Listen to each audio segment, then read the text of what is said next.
I took so long getting to part 2 of this video. I just really wanted to fully test this out to make sure there weren't going to be any problems. I didn't want to have the polyurethane separate from the rubber and then push out the sides, but as you saw from the pictures earlier, no issues whatsoever, and I've been driving around with this setup for several months now.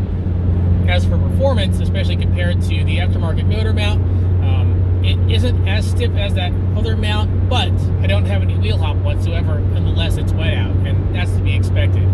And even then, so the wheel hop when it's wet out is greatly reduced over not having a filled motor mount. Now, I'm definitely going to recommend this setup over the aftermarket mount for your daily driving, because this actually does what you need it to do.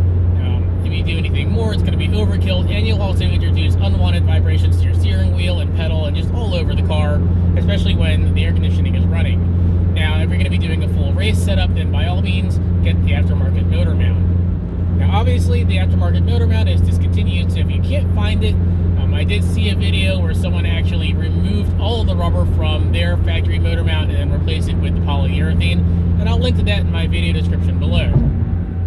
I hope this helps you out if you were thinking about filling your stock motor mount or finding the aftermarket motor mount for your second gen